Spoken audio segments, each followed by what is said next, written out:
मैं अनुराग Mertiya Gayatri construction company में काम करता हूं और इस वर्ष हर वर्ष की भांति इस वर्ष भी 26 जनवरी के हर्षोल्लास के साथ हम यहां पर विभाग द्वारा दिए गई डिज़ाइन के अनुसार झांकियों का निर्माण कर रहे हैं। अनुराग जी, मैं देख रहा हूँ कि लगातार तैयारियां समझ आ रही हैं लाल परेड मैदान पर, और बैंड की धुन भी यहाँ पर अपनी तैयारी कर रही है और आप भी जुटे हुए हैं झांकियों को अंतिम रूप देने के लिए।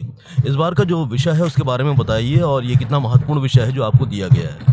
देखिए, इस बार का जो विषय है उसमें जन भागीदारी एक बहुत महत्वपूर्ण विषय है। सरकार द्वारा जो जन भागीदारी से कार्यों को संपन्न किया जा रहा है और प्रदेश को विकसित किया जा रहा है, उसके बारे में विवरणिकता दिखाई गई है सभी झांकियों में। एक सुशासन माननीय अटल जी के द्वारा चालू किया गया था या उनके नाम पर शासन ने चालू किया था, उसके बारे में भी संपूर्ण चित्रण किया गया है। जन भागीदारी, सुशासन, समग्र विकास। तो समग्र विकास में भी कहने का तात्पर्य यही है कि जो सभी प्रदेशवासियों के द्वारा जो विकास की गाथा गाई जा रही है उसको प्रदर्शित किया गया है। तो आपने कितने भागों में ये जनभागीदारी, सुशासन और विकास को दिखाने की कोशिश की है? मैंने मत्स्य विभाग की झांकी का निर्माण में कर रहा हूँ। उसके अंदर हमने 3 भागों में उसको डिवाइड कर और उसको कौशल विकास को सुशासन से जोड़ा है। चूँकि विकास की गाथा दिखानी है, अनुदान के द्वारा मछली पालन को प्रोत्साहित कर प्रदेश की आर्थिक स्थिति में भी एक स्तंभ खड़ा करने की कोशिश की गई है। अनुराग जी, मैं जानना चाहता हूं कि ये जो झांकी का आप निर्माण हर साल करते हैं, इस बार क्या नयापन आप दिखाने की कोशिश कर रहे हैं और कौन कौन सी वस्तुओं का इस्तेमाल आप इसमें कर रहे हैं, ताकि हम एक पर्यावरण हितैषी यानी इको फ्रेंडली भी प्रदर्शित कर सको?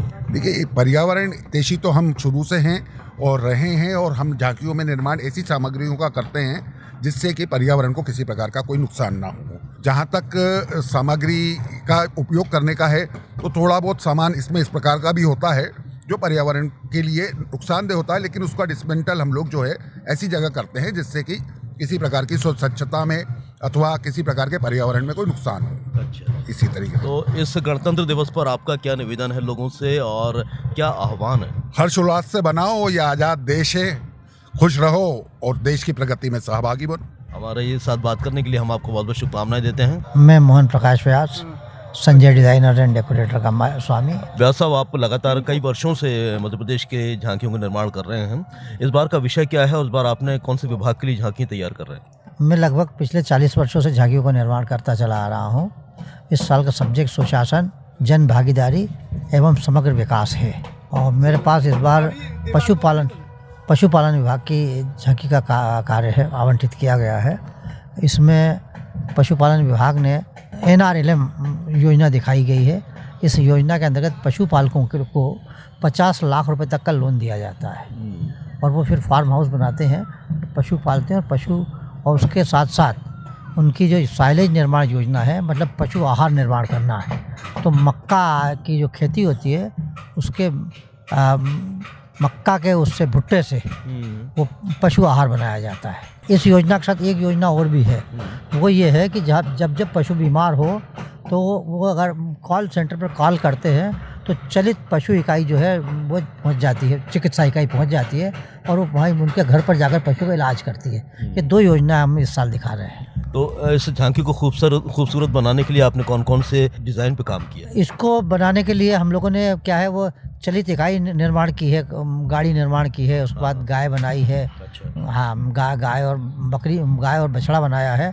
और इस बार माननीय मंत्री जी ने विशेष रूप से ये हम लोगों ने निर्देश भी दिया और अनुरोध भी किया है कि गाय और बछड़ा बहुत सुंदर होना चाहिए, और उनका विशेष ध्यान गाय बछड़े पर है इस बार कि गाय और बछड़ा बहुत सुंदर होगा, तो झांकी का मुख्य आकर्षण वही रहे। एक सुखद अनुभूति होती है व्यास साहब आपको जब गणतंत्र दिवस पर आपको झांकी बनाने का अवसर प्राप्त होता है, क्योंकि हम ये देश के लिए, समाज के लिए, उसके लिए हमारी भावनाएं जो होती हैं, वो क्या कहते हैं आप? जिन्होंने आज़ादी की लड़ाई लड़ी और अपना बलिदान दिया, उन्होंने देश के लोगों से कुछ उम्मीदें लगाई थी कि हमारा देश का विकास किस तरह से होगा, हमारे देश के लोग किस तरह से ज़िंदगी जिएंगे और हमारे देश आज़ाद होने के पश्चात किस तरह का होगा। तो हम ये जो दिखाते हैं झांकी में, वो इसी बात को दर्शाते हैं कि हम उन पूर्वजों को बताते हैं वो जहाँ भी होंगे शायद देख रहे होंगे कि हम देश का इस तरह से विकास कर रहे हैं। आनंद मिलता है कि हमने जो उनने सपने सजोए थे उसी की तरह हम झांकियों का निर्माण कर रहे हैं। क्या आह्वान करना चाहते हैं हमारे दर्शकों से, समाज से, देश के लोगों से? दर्शकों को से ये आह्वान करना चाहते हैं कि हमको स्वतंत्रता मिली है, ये बहुत कठिनाई के बाद, करीब 90 वर्ष की लड़ाई के बाद मिली है। 1857 में हमारा गदर चालू हुआ था और 1947 में हमको आज़ादी मिली है। 15 अगस्त 1947 को रात को 12 बजे मिली है। तो इतने लंबे जो बलिदान दिया है, लाखों लोगों ने बलिदान दिया है। कुछ लोगों के नाम तो हम लोग जानते हैं, लेकिन बहुत से ऐसे गुमनाम लोग हैं जिन्होंने बलिदान दिया है। तो हम चाहते हैं कि इस तरह का एक कार्यक्रम हमेशा होता रहे, जिससे हम उन गुमनाम लोगों को भी श्रद्धांजलि दे सकें। तो सबको गणतंत्र दिवस की शुभकामनाएं दे दीजिए। और सभी को, पूरे देशवासियों को गणतंत्र दिवस की शुभकामनाएं। और मैं कामना करता हूँ कि सबका जीवन सुखद और अच्छा हो।